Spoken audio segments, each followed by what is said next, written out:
Hey guys, today's video is going to be a disappointing products video. It's been a few months since my last one and I have a good bunch of products here to share with you. So I thought it was about time that I did another video on the products that I regret buying.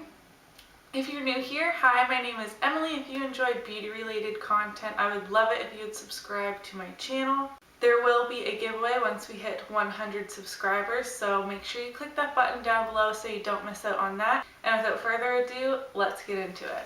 I'm going to start off with lip products because I do have a few of those here to share with you today. The first is this Luna by Luna lip crayon in the shade Elara. This came in an Ipsy bag. And I said right in that video when I tried it on that there's no way I'd be putting this on my lips again.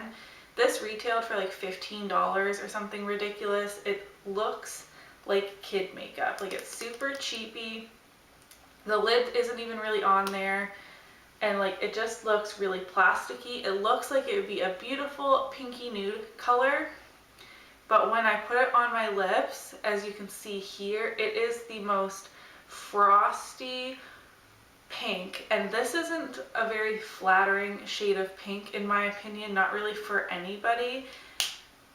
I feel like if anything this would be worth a couple of dollars, definitely not 15. It made my lips look horrible, sunk into all the fine lines, so it's more than just the shade is not one that I would wear, but the formula itself is definitely not worth the money. Next, I have the e.l.f. Liquid Matte Lipstick in Wine Tour. I did a full lip swatch and wear test, and the wear test was on this shade, and it is just not that great. But I'm actually wearing Praline on my lips today, and I love the nude shades that are in this line, but the deeper shade, this faded and literally crumbled off my lips in chunks within like 2 hours or something. I will have that video in the eye above if you're interested in watching the lip swatch and review on this line. But this shade in Wine Tour definitely did not work out for me.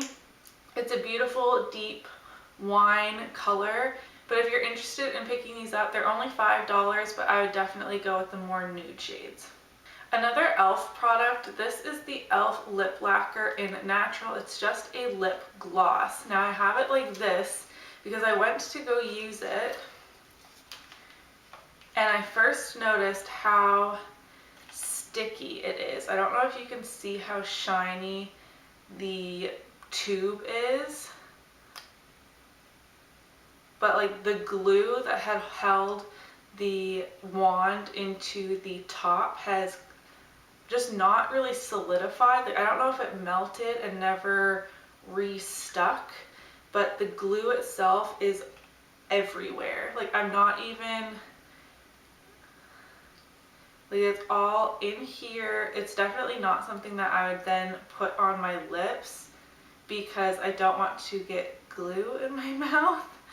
So yeah, this is more of a packaging fail. I have no idea if this product itself is good. I was really excited to try it, but yeah, there's glue or whatever all over this, and it's even like inside this.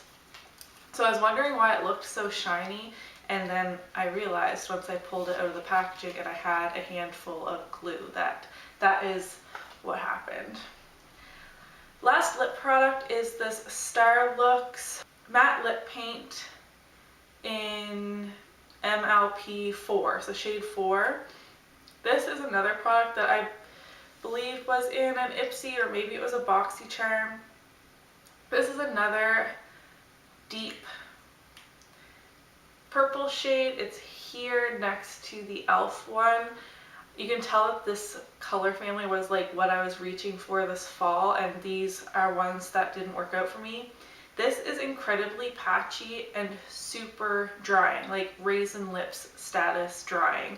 Super unflattering. I tried so many ways with a lip liner and doing multiple layers to try and get this to look good, but I couldn't ever get an even application. It was just extremely patchy. Like, you could even see in that swatch, which it's not the most beautiful swatch ever, but you can definitely see my skin in some parts and not others. So I would not recommend picking up this Starlooks lip paint.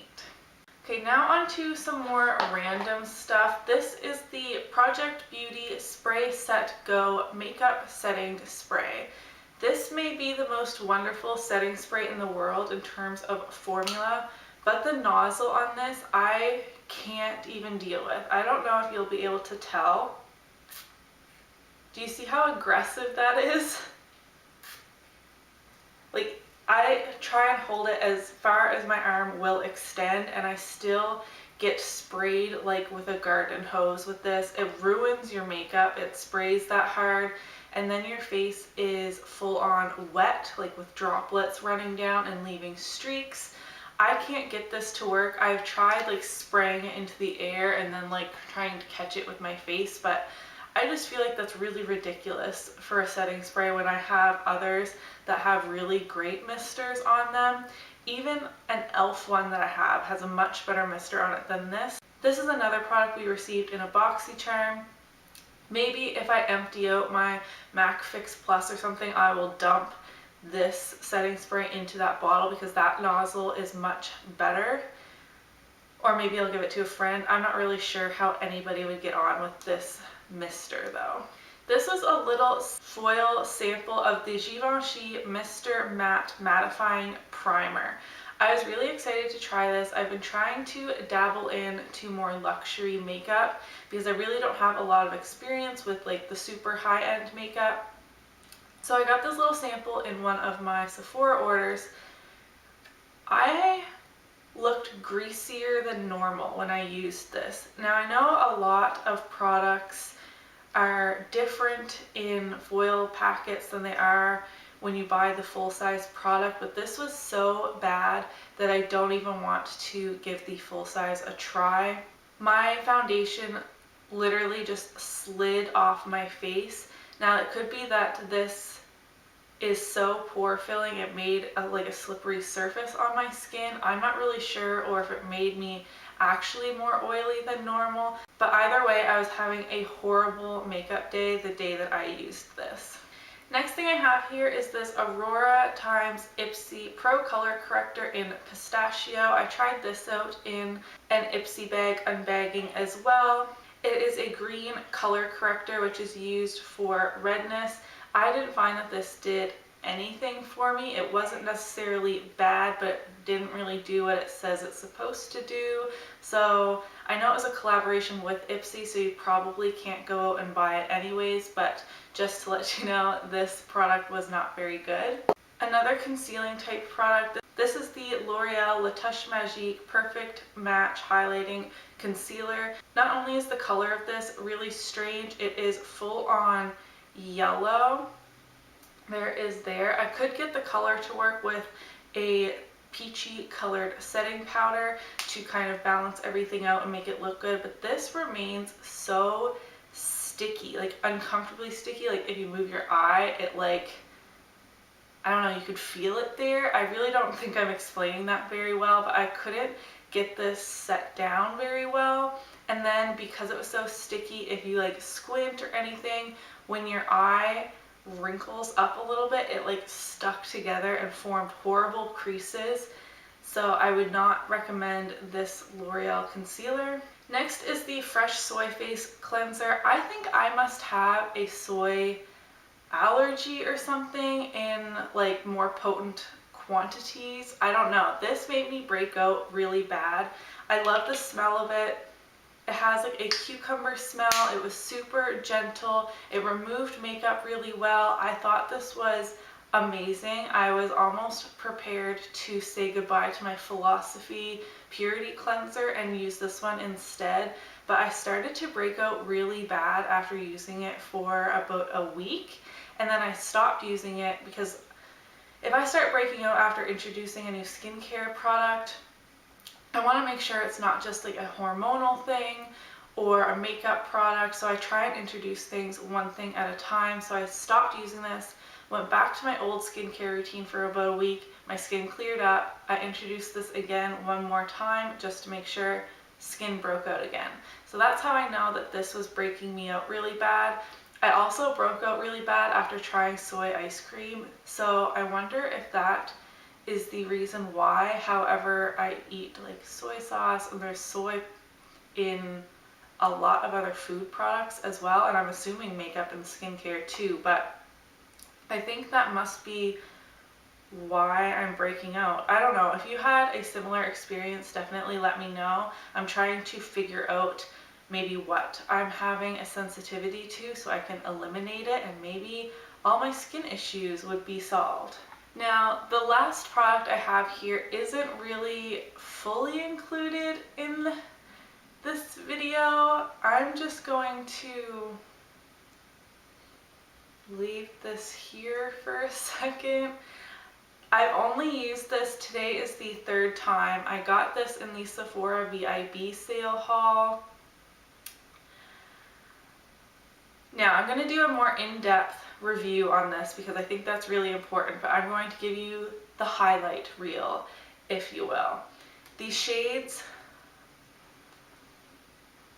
the shades are amazing. Beautiful, blend beautiful. I created, this is the third look. Like I said, I created some beautiful looks.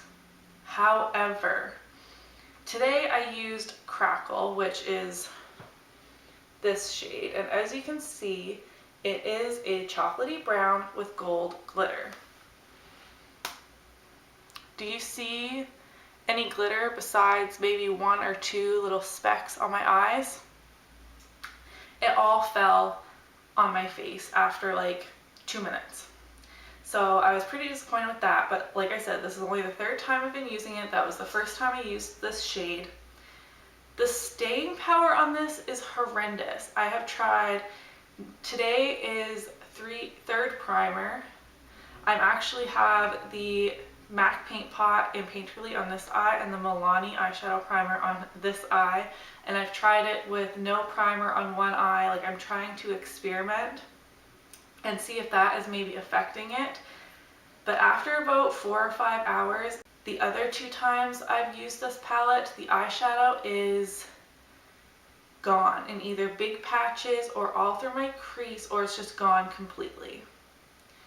And I don't have that problem with other eyeshadow palettes. So that's all I'm going to say for now, but this may be returned to Sephora. I'm going to give it one more chance and we'll see. I just feel like an eyeshadow palette shouldn't be that picky that you have to use one specific primer in order for it to stay on your eyelids. Let me know what you think in the comments below. So that is everything that I have in my little disappointing products bin here. I just cut the top off of a BoxyCharm, and it's the perfect size for a video worth of disappointing products. If you've tried any of these products out and maybe have the same or different experiences with it, definitely let us know in the comments below. I'd love to hear your opinions. Just because I don't like something doesn't mean you don't, or that you won't if you haven't tried it yet. If you like this video, please do give me a thumbs up so that I know. Don't forget to subscribe before you leave, and I'll see you in my next video. Bye!